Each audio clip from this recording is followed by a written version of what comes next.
నమస్తే. Welcome to VSB Telugu audio library. నవల శీర్షిక మంచికి మెట్లెక్కడా. ఇక కథలోకి వెళితే, ఏయ్ ఎవరు మీరు? వెకిలిగా నవ్వుతూ తమకెదురుగా నిల్చున్న ఆ ఇరువురిని చూసి కంపించే స్వరంతో ప్రశ్నించాడు శివరాజ్. మేమెవరివైంది తెలుసుకోవాలనుందా మిస్టర్? కావాలంటే అలాగే తెలియపరుస్తాం. కానీ ముందు నీకు నీ ప్రాణం కావాలో ఈ గులాబీ బాల ప్రేమ కావాలో చెప్పు అంటూ పదునైన బాకుల్ని శివరాజ్ కళ్ళ ముందు గాలిలో నాట్యం చేపించారు.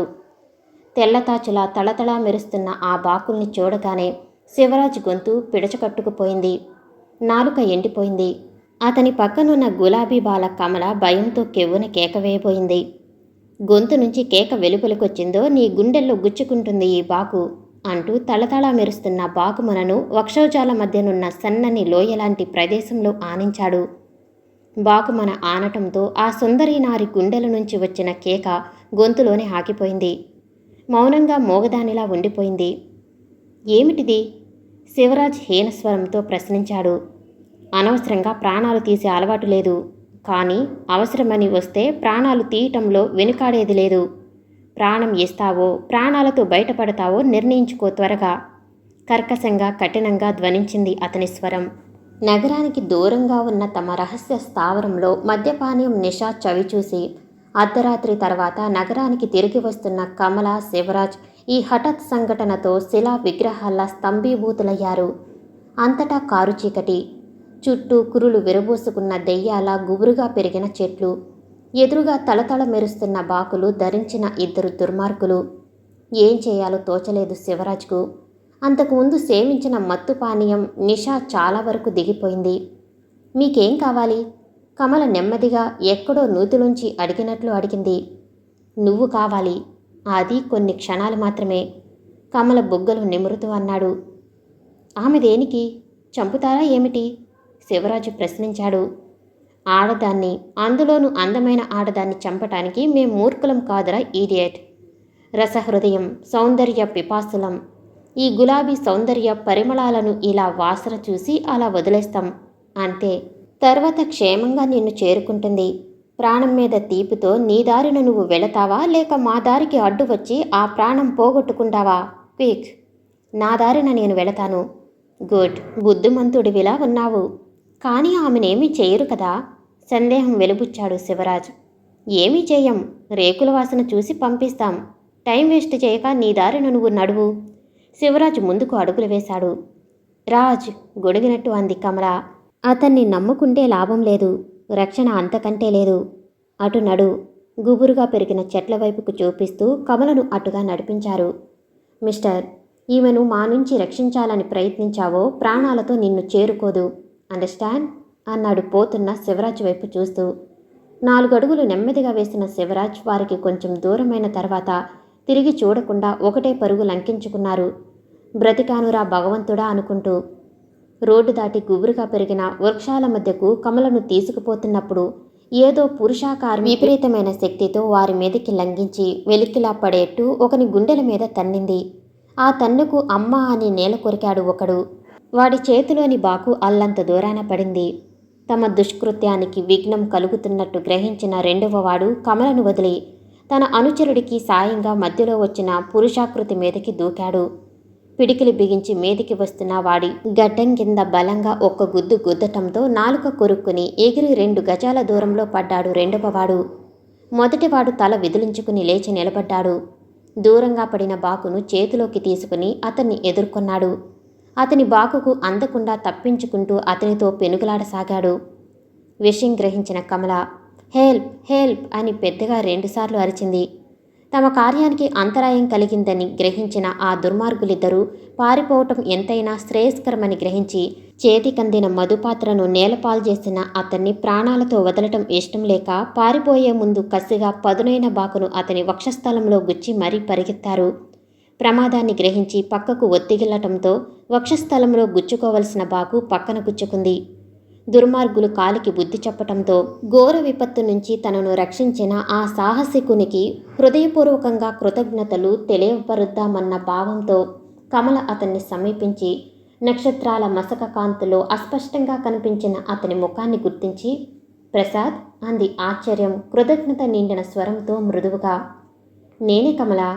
బాకు గుచ్చుకున్న చోట చేత్తో పట్టుకుని బాధతో మెలితిరిగిపోతూ అన్నాడు. సమయానికి వచ్చి రక్షించావు. నీ సాహసానికి నిజంగా ధన్యవాదాలు. నీ సహాయానికి కృతజ్ఞతలు చెప్పాలి. ఏమిటి? మై గాడ్, ఎంత పని చేశారు? అంది అతన్ని సమీపించి పక్కటెముకల మధ్య దిగబడి ఉన్న బాకును వేళ్లతో స్పృశిస్తూ. వారి ఆనందానికి అంతరాయం కలిగించాను కదా. ఆ కోపాన్నంతా నా మీద ప్రదర్శించారు. సరే, ఆ బాకును లాగేయగలవా? అన్నాడు ప్రసాద్. బాకు లాగితే ఆ గాయం నుంచి రక్తం ఎక్కువగా స్రవిస్తుందేమో. అలా అని బాకును అలాగే ఉంచుకోమంటావా? అవును, అది నిజమే అంటూ కమల బాకును లాగింది. బాకుతో పాటు రక్తం దారగా వెలుపలికి విరజిమ్మింది. కమల హస్తాలు రక్తసిక్తమయ్యాయి. రక్తం బాగా కారుతున్నట్టుంది ప్రసాద్. ఏం చేయాలో తోచక నిస్సహాయురాల్లా అంది కమల. 4 ఆకులు పట్రా కమల. గాయానికి అరచేతిని అడ్డుగా పెట్టి రక్తస్రావాన్ని నిరోధిస్తూ అన్నాడు ప్రసాద్. కమల గుబురు పొదల నుంచి కొన్ని ఆకులు తెచ్చి నలిపి గాయం మీద పెట్టి చీర చెంగు చించి గాయానికి కట్టుకట్టింది. కమల, ఈ క్షణాలు నీకు భయంకరమైనవి. నాకు మాత్రం ఎందుకో మధుర క్షణాల్లా తోస్తున్నాయి మృదువుగా అన్నాడు ప్రసాద్. బాధల్లోనూ నెత్తురు కారుతున్న గాయాల్లోనూ కవిత్వం వస్తుందా ఏమిటి? అతని ముఖంలోకి విచిత్రంగా చూస్తూ అంది కమల. స్త్రీ పురిటి నొప్పులు పడితేనే మరో జీవికి సృష్టి కలిగేది. పొడమి తల్లి బాధపడితేనే పచ్చిక మొలిచేది. మనిషి బాధపడ్డప్పుడో గాయపడ్డప్పుడో మధురమైన భావాలు గేయాలు వెలువడతాయి. అందుకు అంగీకరిస్తాను, కానీ ముందిక్కడి నుంచి త్వరగా వెళ్దాం పదా. వెంటనే ఏ డాక్టర్ వద్దకైనా వెళ్ళి గాయానికి కట్టు కట్టించుకుని ఇంజెక్షన్ తీసుకోవటం చాలా ముఖ్యం అంది కమల ముందుకు అడుగులు వేస్తూ. రాజధాని నగరంలోని ఓ కాలేజీలో బీఎస్సీ ఫైనల్ ఇయర్ చదువుతున్న విద్యార్థిని కమల. శివరాజ్ ప్రసాద్ కూడా అదే కాలేజీలో అదే తరగతిలో చదువుతున్న విద్యార్థులు. హేమంత ప్రభావంలో యవ్వనం నింపుకుని రేకులు విప్పుకున్న గులాబీ పువ్వులా అందంగా ఆకర్షణీయంగా కనిపించే కమలలో విజ్ఞాన దాహంతో పాటు ధనదాహం కూడా అధిక పాళలో ఉంది. రేకులు విప్పుకున్న యవ్వనంలో కోరికలు రెక్కలు విప్పుకుని అందమైన ఊహాలోకంలో అప్పుడే విహరించడం ప్రారంభించాయి. అవినీతికి అంటకుండా, లంచానికి ఆశించకుండా, పక్షపాతానికి బానిస కాకుండా తన న్యాయాలయంలో న్యాయానికి జీవం పోస్తూ ధర్మానికి ఊపిరి ఊదుతూ నిరాడంబరంగా నిగర్విగా జీవిస్తున్న జడ్జి జగన్మోహన్ రావు గారి ఏకైక పుత్రిక కమల. ఏకైక పుత్రికా రత్నం కావటం వలన తల్లిదండ్రుల ముద్దు మురిపాలను అధిక పాళల్లోనే చవిచూసింది. న్యాయమైన సంపాదనతో నీతిగా నిరాడంబరంగా జీవించే జడ్జి జగన్మోహనరావు గారు ఆస్తిపాస్తుల్ని అధికంగా సంపాదించలేకపోయారు. ధనదాహం దర్జాలు ఆడంబరాలు వారికి లేకపోగా అంతకు మించిన ధనదాహం దర్జాలు ఆడంబరపూరితమైన జీవితం వారి కుమార్తె అయిన కమలకు అలవడ్డాయి. విజ్ఞాన సముపార్జన కోసం విద్యార్థినిగా కళాశాల జీవితంలో అడుగుపెట్టినప్పుడే ఆ ఆడంబరాలకు ఆభరణాలకు అలంకారాలకు సౌఖ్యావహమైన జీవితానికి సంబంధించిన ఆలోచనలు ఆశలు ఆశయాలు ఆమె మస్తిష్కంలో అదే పనిగా సుళ్ళు తిరగటం ప్రారంభించాయి. తండ్రి అంటే అభిమానం ఉన్నా నీతి నియమాలకు కట్టుబడి నిరాడంబరంగా సాగిపోయే తండ్రి జీవన విధానం న్యాయసూత్రాలు వల్లింపు మాత్రం కమలకు నచ్చలేదు, సంతృప్తినివ్వలేదు. అలా అని అన్యాయంగా అవినీతిపరంగా లక్షలార్జించమని తండ్రితో చెప్పలేకపోయింది. కళ్ళు మూసి కళ్ళు తెరిచే లోపలే లక్షలకు లక్షలు గడించే అవకాశాలు వారికి బోలెడన్ని ఉన్నాయి. న్యాయానికి నిలువున సమాధి కడితే, ధర్మానికి సంఖ్యలు వేస్తే, అన్యాయానికి స్వాగత గీతం చెబితే, అధర్మం గళసీమలో పూలహారం వేస్తే, అపరాధిని నిరపరాధిగా విడుదల చేస్తే, దోషిని నిర్దోషి అని జడ్జిమెంట్ ఇస్తే డబ్బుకు కొదవేముంది? కరెన్సీ నోట్లు చెత్త కాగితాల కట్టలు కట్టలుగా దొడ్డిదారిన వచ్చి ఐరన్ సేఫ్లో నిండుకుంటాయి. అయినా ఏ ఒక్క అవకాశాన్ని జడ్జి జగన్మోహన్ రావు గారు ఉపయోగించుకోలేదు. న్యాయాధికారిగా పదవీ బాధ్యత చేపట్టి న్యాయపీఠం అలంకరించే ముందు తాను చేసిన ప్రమాణాల్ని మననం చేసుకుంటూ న్యాయానికి నీతికి కట్టుబడి ఇంతవరకు జీవిస్తూ వచ్చారు. డబ్బు నుంచి సమాజంలో లభ్యమయ్యే గౌరవ మర్యాదల మీద, హోదాల మీద, సౌఖ్యాల మీద ఏమాత్రమూ వ్యామోహం లేదు. వారి కుమార్తె అయిన కమలకు మాత్రం అందాల మీద, అష్టైశ్వర్యాల మీద, ఆనందాల మీద విపరీతమైన వ్యామోహం కలగసాగింది. కాలు కింద పెట్టకుండా కాడిలా కారులో విహరించాలని, రోజుకొక చీర సింగారించి, ఆభరణాలను ఆకర్షణీయంగా అలంకరించి, గులాబీల రాశిలా దర్శనీయంగా కనిపించాలని, జీవితంలోని అన్ని సుఖాలు, ఆనందాలు, సంతోషాలు, నిషాలు చవి చూడాలని కలలుగన్నది. కలలుగన్న అతి సుందరమైన బంగారు జీవితాన్ని అందుకోవాలంటే డాక్టర్ కావాలని అనుకుంది. కానీ ఇంటర్లో క్లాస్ రాకపోవటం వలన, క్లాసు రావటానికి తండ్రిగారు ప్రయత్నించకపోవటం వలన మెడిసిన్కు సీటు దొరకలేదు. డాక్టర్ కావాలన్న ఆశ చావక బీఎస్సీలో క్లాస్ కోసం కొంచెం కష్టపడి చదవసాగింది. విజ్ఞాన దాహం, అంతస్తుల శిఖరాగ్రాన్ని అందుకోవాలన్న ఆశతో పాటు జీవితం తాలూకు సుఖం మీద, నిషా మీద వ్యామోహం ఉండటంతో ఫిలిం డిస్ట్రిబ్యూటర్ కుమారరత్నం రోజుకొక డ్రెస్లో టాటా బిర్లాల కుమారుడిలా అందంగా, ఆకర్షణీయంగా అలంకరించుకుని క్లాసుకొచ్చే శివరాజ్ రంగుల వలలో చిక్కుకుపోయి తను విసిరిన వలుపుల ఉచ్చులో అతను ఇరుక్కున్నాడనే భ్రమతో గర్వించసాగింది. వాననక, ఎండనక, పగలనక, రేయనక శ్రమిస్తూ చెమట బిందువులతో భూతల్లి హృదయాన్ని ఆర్ద్రం చేసి మట్టిలో బంగారాన్ని పండించి దేశ ప్రజలకు ఆహారాన్ని అందించే కర్షక కుటుంబానికి చెందిన ప్రసాద్ స్వస్థలం వరంగల్ జిల్లాలోని ఓ మారుమూల గ్రామం. కాలేజీ జీవితంలో అడుగుపెట్టినప్పుడే అతని ఆంతర్యంలో సాహితీ స్రవంతి జాలువారసాగింది. సాహిత్యాన్ని అభిమానించటంతో పాటు సౌందర్యాన్ని ఆరాధించే గుణం కూడా అంతరంతరాలలో తలెత్తింది. సాహితీపరుని హృదయం ఎప్పుడూ సున్నితంగా, సుకోమలంగా ఉంటుంది. ఆ సున్నిత హృదయంలో దయ, జాలి, సానుభూతి నిరంతరం జాలువారుతూ ఉంటుంది. అన్యాయాల్ని, అక్రమాల్ని తీవ్రంగా ప్రతిఘటించాలని ప్రయత్నిస్తుంటుంది. సౌందర్యాన్ని కళాకారునిలా దర్శించినట్టు ప్రస్తుత సమాజాన్ని, ఆ సమాజంలోని వాస్తవిక దయనీయ దృశ్యాల్ని జిజ్ఞాసగా పరిశీలించేవాడు. శ్రమజీవి శక్తిని పరమాన్నంగా భుజించి వారి చెమటదారల్ని స్కాచ్ విస్కీలా గ్రోలి తేంచే ధనిక వర్గీయులు మగ్గిన టొమాటో పండులా నున్నగా, బొద్దుగా ఉండటం, తమ శక్తితో గనిలో బంగారాన్ని, కార్ఖానాలో ఖరీదైన వస్తువుల్ని వెలికితీసే కష్టజీవులు, చెమట తడితో మట్టి నుంచి మాణిక్యాల్ని తయారు చేసే కర్షకులు బక్కచిక్కి కళాకాంతులు కోల్పోయి మృతప్రాయుల్లా, అస్థిపంజరాల్లా ఉండటం చూస్తుంటే ఏమిటి అన్యాయం, ఎంతకాలం ఈ ఘోర దురాగతం అని అతని హృదయం ఆక్రోశించేది. ప్రసాద్ సాహిత్యంలో ప్రేమార్థత, ఆరాధనతో పాటు దుర్బలుల కఠోర దారిద్ర్యం, దైన్యం, నిరాశ, నిస్పృహలు, ధనమదాంధుల దౌర్జన్యం, దౌత్యం, దౌష్ట్యం చోటు చేసుకున్నాయి. యుగయుగాల దోపిడీ వ్యవస్థకు వీడ్కోలు, ఉచ్చనీచాలు, తరమత భేదభావాలు లేని నవ సమాజ నిర్మాణానికి స్వాగత గీతికలు, కరాళాత్మకమైన ప్రేమానురాగాలు అతని కథల్లో జీవం పోసుకుని సెలయేటులా సాగిపోతుండేవి. ఉదయం 8:30కు ప్రసాద్ కళ్ళు తెరిచాడు. రాత్రి డాక్టర్ రామారావు ఇచ్చిన మత్తు ఇంజెక్షన్ మత్తులో గాయము నొప్పి మరిచి అప్పటి వరకు హాయిగా నిద్రించాడు. గాయపడిన ప్రసాద్ను ఆ అర్ధరాత్రి డాక్టర్ రామారావు ప్రైవేట్ క్లినిక్లో చేర్చి గాయానికి కట్టుకట్టి యాంటీసెప్టిక్ ఇంజెక్షన్తో పాటు మత్తు ఇంజెక్షన్ ఇచ్చి బెడ్ మీద పడుకోబెట్టే వరకు కమల ప్రసాద్ పక్కన ఉండి తర్వాత ఇంటికి వెళ్ళిపోయింది. ప్రమాదభరితమైన రాత్రి సంఘటన స్మృతిపదంలో లీలగా మెదిలింది. చీర చెంగు చించి అందమైన కోమల హస్తాలతో కమల గాయానికి కట్టుకట్టడం, ఆ సమయంలో సుదీర్ఘమైన సన్నని కోమలాంగులు శరీరాన్ని మృదువుగా స్పృశించటం స్ఫురణకు వచ్చి హృదయంలో, శరీరంలో ఆనంద పులక ప్రకంపనలు తరంగతమయ్యాయి. ప్రాణానికి ప్రమాదమని కూడా గ్రహించి ఆ దుర్మార్గుల బారి నుంచి కమలను రక్షించాలని ఎందుకు సాహసించినట్టు, ప్రాణాలకు ఎందుకు తెగించినట్టు? దౌర్జన్యాన్ని, దురాగతాన్ని చూసి సహించే మనస్తత్వం తనది కాదు. దానితో పాటు మరొక కారణం కూడా ఉంది. సుందర నారీ కమల అభిమానం పొందాలన్న అర్థం లేని ఉన్మత భావం ఏదో తనలో బలీయంగా ఉంది. ఆ భావాలతో ప్రాణాలకు తెగించి వారిని ఎదుర్కొన్నాడు. కానీ కేవలం ఈ ఒక్క కారణంతో కమల తనను అభిమానిస్తుందా? తనకంటే ముందే శివరాజ్ ఆమె ప్రేమాభిమానాలకు పాత్రుడైనట్టు సందేహంగా ఉంది. అపాయకర స్థితిలో అసహాయంగా వదిలి ప్రాణాల మీది తీపితో పారిపోయిన శివరాజును పిరికిపందా అని అసహించుకోకుండా ఇంకా అభిమానిస్తుందా కమల? సిస్టర్ రావటంతో ప్రసాద్ మస్తిష్కంలో తరంగితమవుతున్న ఆలోచనలకు అంతరాయం కలిగింది. సిస్టర్ అతని టెంపరేచర్, పల్స్ చూసి అతని చార్ట్ మీద నోట్ చేసింది. టెంపరేచర్ ఎలా ఉంది సిస్టర్? ప్రసాద్ ప్రశ్నించాడు. నార్మల్గానే ఉంది. ఇంటికి వెళ్ళవచ్చా? ఆ విషయం డాక్టర్ గారిని అడగాలి. కాఫీ టిఫిన్ చేయాలంటే బాయ్తో పక్క హోటల్ నుంచి తెప్పించుకోవాలి. బాయ్ని కాస్త ఇటు పంపిస్తారా?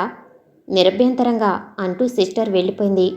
బాయ్ వస్తే పక్క హోటల్ నుంచి పాలు, బ్రెడ్ తెప్పించుకుని కడుపులో పరిగెత్తే ఎలుకల్ని శాంతింపచేశాడు. 10ంటికి కాలేజీకి వెళుతూ కమల వచ్చింది. శరీరం మీద సముద్ర తరంగాలా పరుచుకున్న నీలివర్ణం చీరలో నీలి సముద్రంలో వికసించిన స్వర్ణకమలంలా ఉంది కమల. ఎలా ఉంది? మృదు మధురంగా ఏ గంధర్వలోకాల నుంచో రాగస్రవంతి వెలువడినట్టు ప్రశ్నించింది. హాయిగా ఉంది, నవ్వుతూ మృదువుగా అన్నాడు. ఏమిటి, గాయం హాయిగా ఉందా? పెదవులపై మందహాసం చిందిస్తూ కొంచెం ఆశ్చర్యంగా ప్రశ్నించింది. ఈ గాయం కలగబట్టే కదా నన్ను చూడటానికి నీవు రాగలిగింది. ఈ కోమలాంగుల హస్తస్పర్శలోని మాధుర్యాన్ని నేను పొందగలిగింది. నా హస్తస్పర్శలో అంత మాధుర్యముందా? మాధుర్యం లేకపోతే గాయాల బాధ మరుపుకెలా వస్తుంది? అలాంటప్పుడు ఆ గాయానికి క్లినిక్లో కట్టు కట్టించుకోవటం అనవసరమే కదా. ఈ కట్టు నేను కట్టించుకోలేదు కమలా. అనవసరంగా భయపడి ఈ క్లినిక్లో చేర్చి గాయానికి కట్టు కట్టించావు, కానీ నీ అమృత హస్తస్పర్శతోనే ఈ గాయం బాధ ఉపశమించింది. ఆమె సౌందర్యాన్ని ఆపాదమస్తకం అవలోకిస్తూ, గాయం మానకపోయినా గాయం బాధ పూర్తిగా తగ్గిందన్నమాట నా హస్తస్పర్శతో. ఏ కొంచెం బాధైనా ఇంకా ఉంటే చెప్పు, ఆ గాయాన్ని ఈ హస్తంతో స్పృశించటానికి నాకేమాత్రమూ అభ్యంతరం లేదు అంది కమల తన కమల నయనాలను విశాలం చేసి. గాయం మారుమూలల్లో ఇంకా కొద్దిగా బాధ ఉన్నట్టు అనిపిస్తుంది కమల. ఆ గాయం మారుమూలల్ని ఆప్యాయంగా మరొకసారి నిమరగలవా? గాయాన్నైతే నిమరగలను, కానీ ఆ నిమరటంలో ఆప్యాయతను మాత్రం రంగరించలేను ప్రసాద్ అంది కమల. అభ్యంతరమా? కాదు, కానీ ఏ ఆప్యాయతను నా నుంచి ఆశిస్తున్నావో ఆ ఆప్యాయత ఇంతకు ముందే మరొకరికి సొత్తు అయింది. ఇప్పుడు మిగిలింది శూన్య హృదయం మాత్రమే. కమల, నీ సాహసాన్ని హృదయపూర్వకంగా అభినందించగలను. నీ సహాయానికి మనఃపూర్వకంగా కృతజ్ఞతలు తెలుపుకోగలను. స్నేహితురాలిగా కృతజ్ఞతాభావంతో ఆ గాయాన్ని స్పృశించగలను. అంతే ప్రసాద్ అంది. అంతకు మించి ఏం కోరినా ఫలితం లేదంటావు, అంతే కదా. నీ ఆప్యాయత ఎవరి సొత్తైందో కూడా నేను గ్రహించాను. కానీ అపాయకర స్థితిలో అసహాయవస్థలో నిన్ను వదిలి ప్రాణాల మీద తీపిచే పారిపోయిన ఆ పిరికి పందను ఇంకా అభిమానిస్తావని అనుకోలేకపోయాను. అసహించుకుంటావని భావించాను.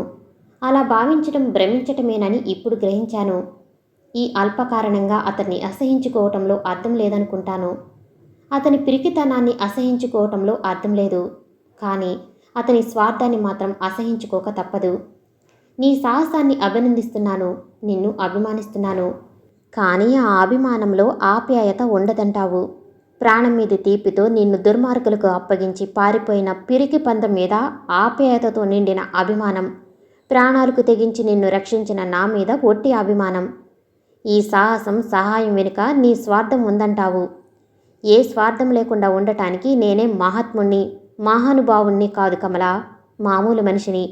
మనిషి అన్న ప్రతి ఒక్కరిలోనూ జీవితానికి ఆశకు సంబంధించిన స్వార్థం లేక, స్వభావం లేక, స్వప్రయోజనం ఏదో ఒకటి ఉంటుంది. అంటే నేను ఊహించినంత గొప్పవాడివి కాదన్నమాట. కాకపోవచ్చు, కావాలని అందరికీ ఉంటుంది, కానీ అది అందరికీ సాధ్యం కాదు. రక్తంలో జీర్ణమైన స్వార్థ స్వలాభ స్వప్రయోజనాలు ఔన్నత్యమనే కీర్తి శిఖరాగ్రం మించి సంకుచితమనే అగాధ లోయల్లోకి జాచుతుంటాయి. మానవతా దృక్పథంతో స్వార్థరహితంగా సాహసించి నన్ను రక్షించి ఉంటే మరితంగా సంతోషించేదాన్ని. నా సాహసంలో స్వార్థమున్న దౌర్జన్యాన్ని, అది అంధకారంలో అసహాయావస్థలో ఉన్న ఒక అబల మీద దుర్మార్గుల దౌర్జన్యాన్ని సహించలేక సాహసించాను. ఆ స్త్రీ నువ్వైనా మరొకరైనా ఒకటే. ఎటొచ్చి నువ్వు కావటం వలన అభిమానాన్ని పొందగలనేమో అన్న ఆశోత్సాహాలు ఆంతర్యంలో తలెత్తాయి. పొంది ఉంటే సంతోషించేవాణ్ణేమో, కానీ పొందనందువలన పెద్దగా విచారించాల్సిందేమీ లేదు.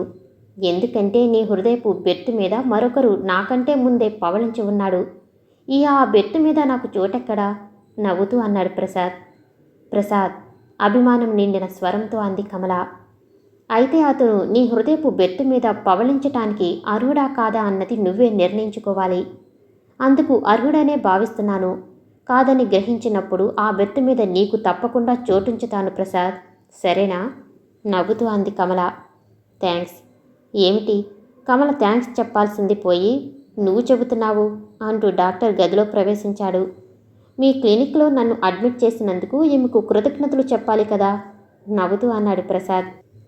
ప్రాణాలకు తెగించి నన్ను ఆ దుర్మార్గుల బారి నుంచి రక్షించినందుకు నేనెన్ని వేల కృతజ్ఞతలు చెప్పాలంటారు డాక్టర్, అంది కమల.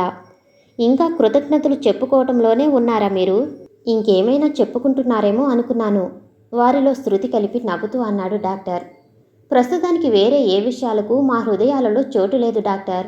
అందుకని ఈ కృతజ్ఞతలే చెప్పుకుంటున్నాము అదే పనిగా.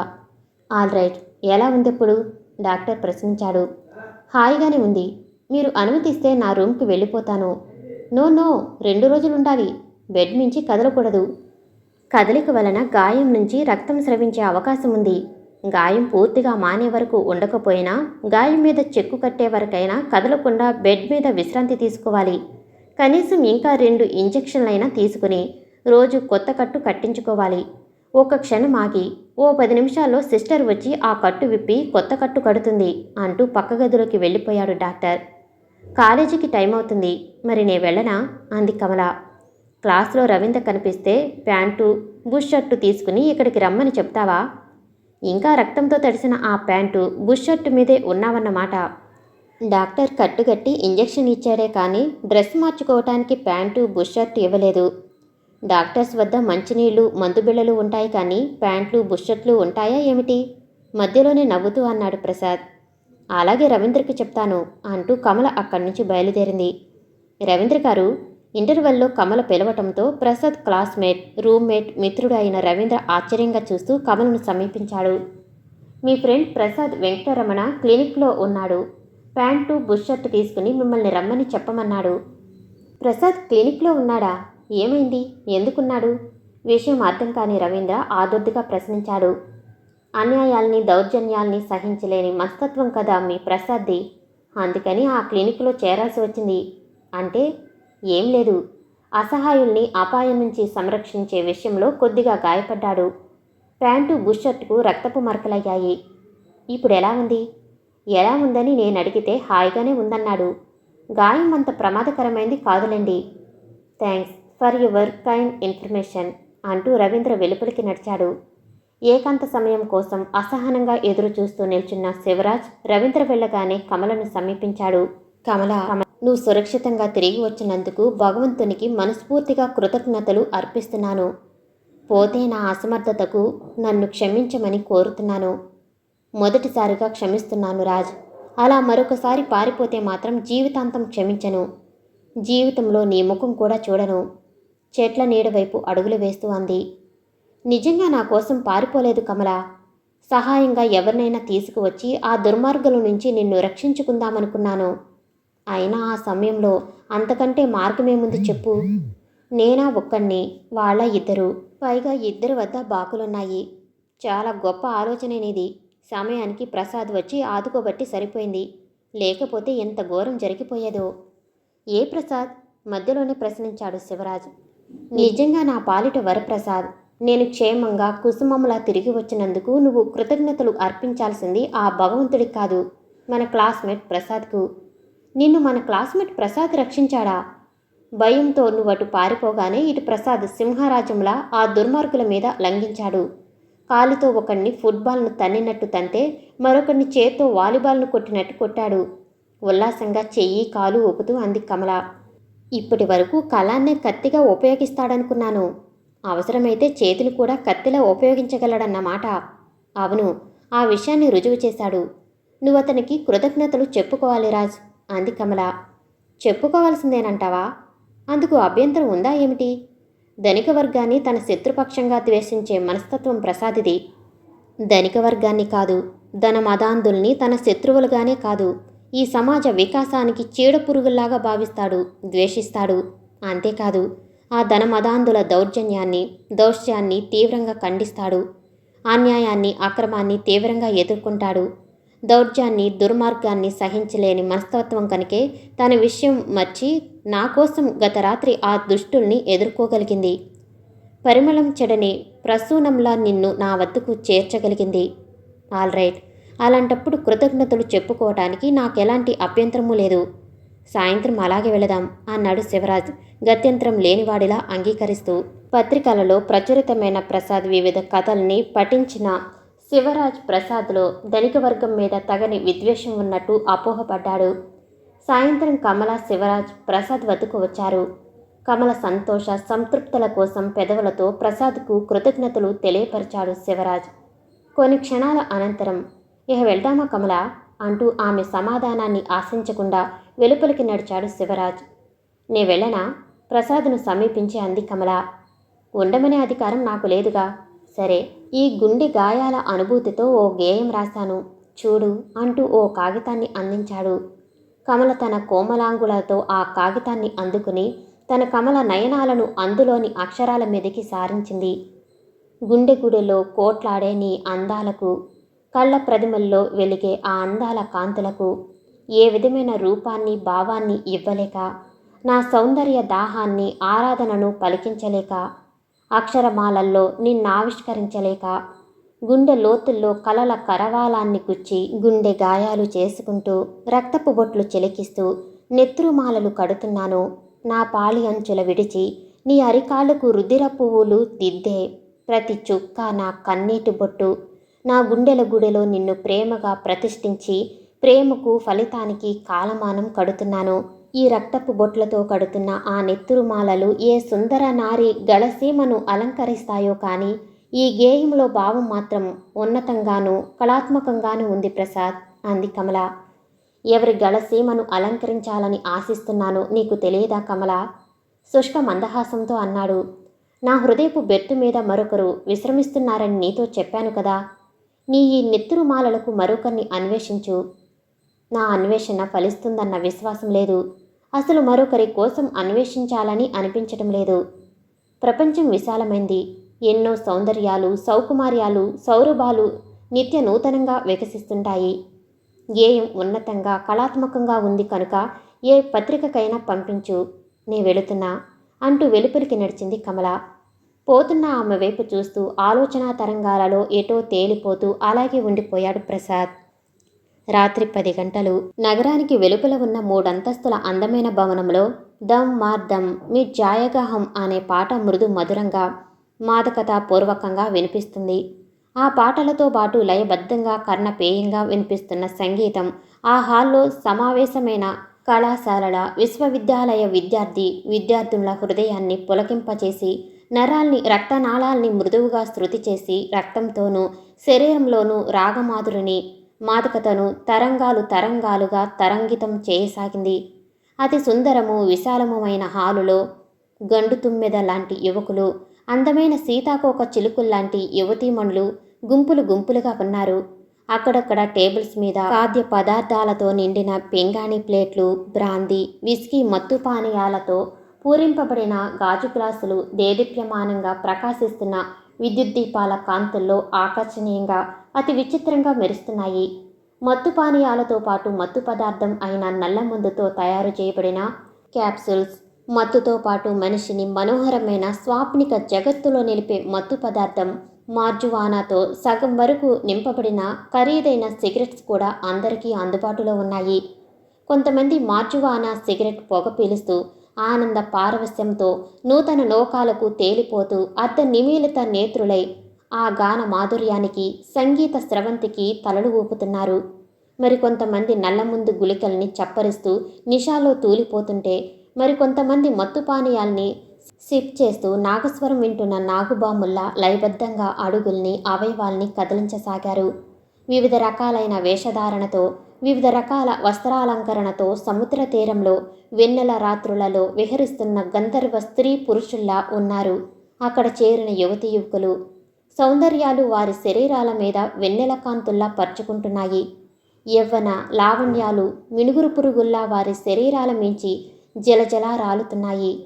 మెడవంపులు, వక్షోవర్తులాల ఉన్నత శిఖరాగ్రులు, వాటి మధ్య అందమైన లోయల్లాంటి సన్నని ప్రదేశాలు, పాదాల లాలిత్యాలు, ఊరువుల సోయగాలు ఆ సుందర నారీమణులలో స్పష్టంగా బహిర్గతమవుతున్నాయి. వీరంతా వివిధ కళాశాలలో, విశ్వవిద్యాలయాల్లో విద్యనభ్యసించి విజ్ఞానాన్ని గడిస్తున్న విద్యార్థులు, విద్యార్థినీలు. మామూలు విద్యార్థినులే కాక వివిధ కళాశాలల, విశ్వవిద్యాలయం, విద్యార్థి సంఘాల ప్రెసిడెంట్లు, సెక్రటరీలు కూడా ఉన్నారు.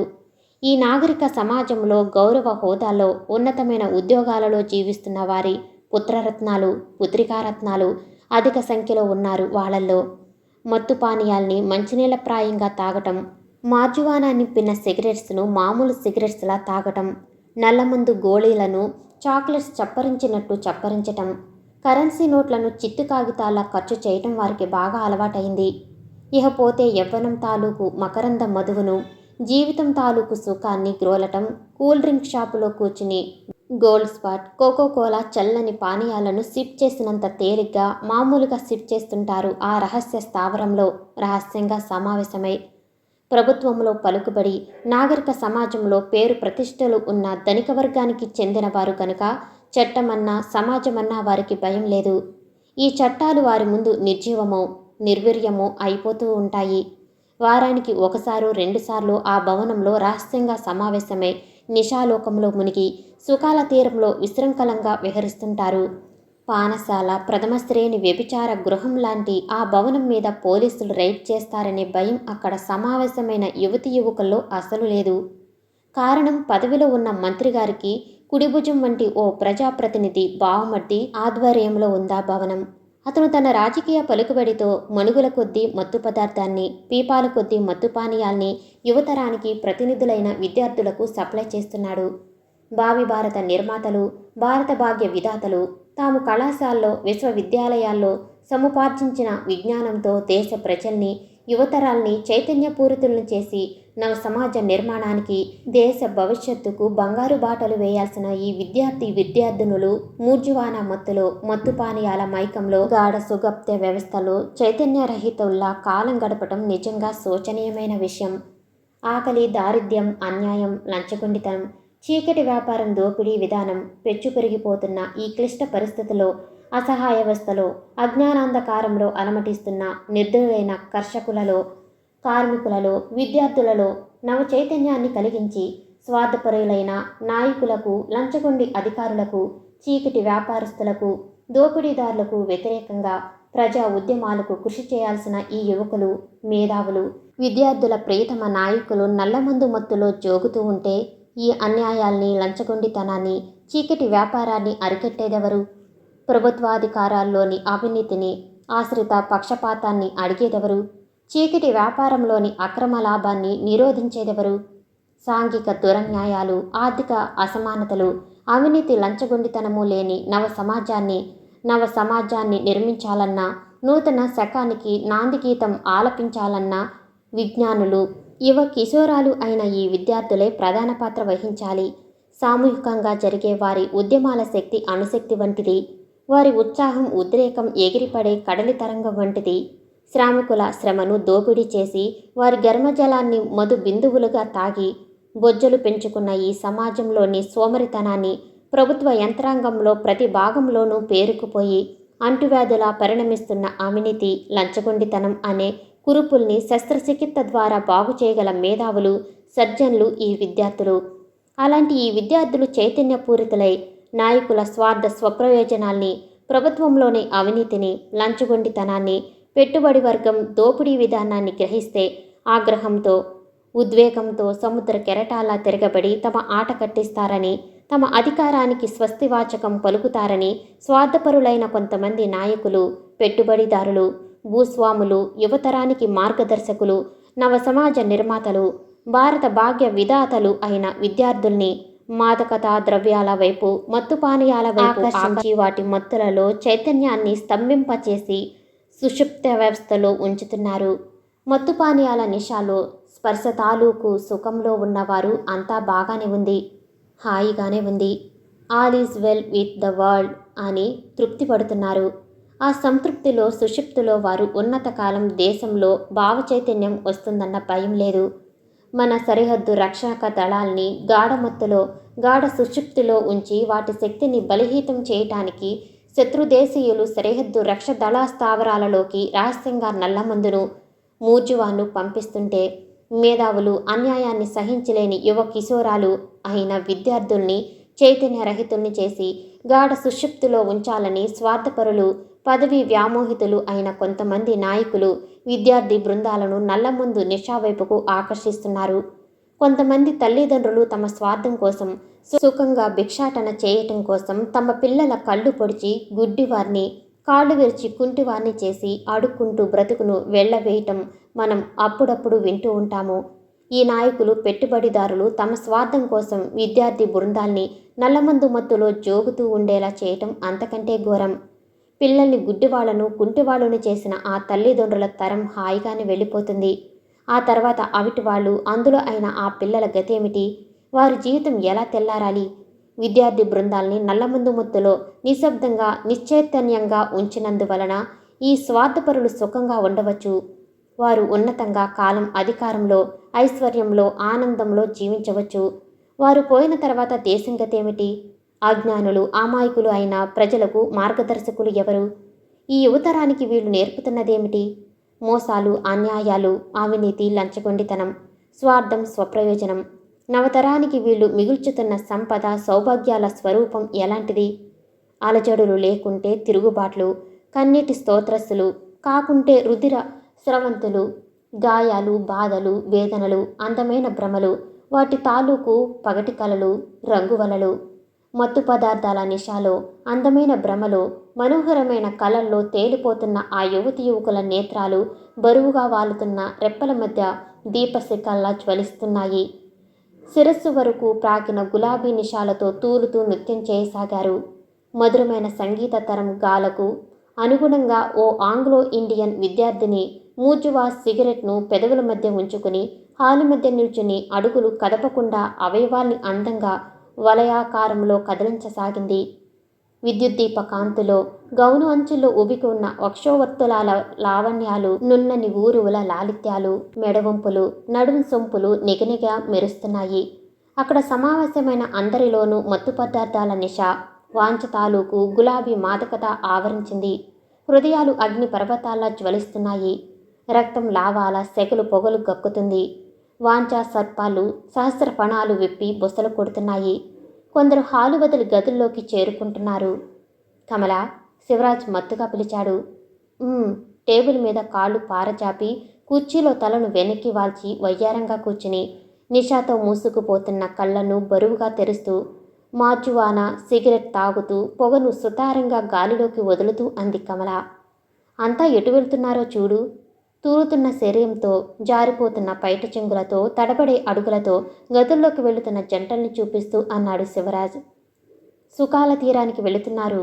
వెళ్ళని, మనం నిషా తీరంలోనే ఉండిపోదాం మత్తుగా అంది. ఎంతకాలమని ఈ నిషా తీరంలోనే ఉండిపోదామంటావు? సుఖాల తీరానికి వెళ్ళాలనిపించేంతవరకు. వెళ్ళాలని అనిపించటం లేదా? అనిపిస్తే ఇంకా ఇక్కడెందుకుంటాను? ఎప్పుడు నిన్ను లాక్కుని ఆ తీరానికి వెళ్ళిపోయి ఉండేదాన్ని. కానీ నాకు వెళ్ళాలనిపిస్తుంది కమల. మగవాడివి కదూ, ఆలోచించాల్సిన అవసరం ఏమాత్రము ఉండదు. నేను స్త్రీని, పైగా విజ్ఞానిని. కానీ నా కోసం ఒకసారి వెడదాం ప్లీజ్ కమల. ఒకసారి ఆ తీరానికి వెళితే ప్రతిసారి వెళ్ళాలనిపిస్తుంది. కాబట్టి ఆ విషయం వదిలేయ్. అంతేనంటావా? అంతకంటే ఎక్కువగా ఆలోచించాలనుకోవటం లేదు రాజ్. ఇంద్రియాలు ఎదురు తిరిగి శరీరం నీ మాట వినకపోతే క్యాప్సూల్స్ చప్పరించు. వాంఛ ఉండదు, స్పృహ ఉండదు అని వాచి వైపు చూసి, మై గాడ్, అప్పుడే 1 గంట కావస్తుంది. సెకండ్ షో వదిలి ఉంటారు అంది తలను విదిలించి మూసుకుపోతున్న రెప్పల్ని ప్రయత్నం మీద తెరుస్తూ. ఆలస్యమైతే ఏమవుతుంది? సరైన సమాధానం కోసం బుర్ర బద్దలు చేసుకోవాలి. టైం ప్రకారం వెళితే సినిమాకని టపిమని సమాధానం చెప్పొచ్చు. వెళదాం పదా రాజ్ అంటూ లేచి నిల్చుంది కమల. ఇంకా ఇక్కడ ఉండటంలో అర్థం లేదు, పైగా అనవసరం కూడా. పద అంటూ లేచాడు శివరాజ్.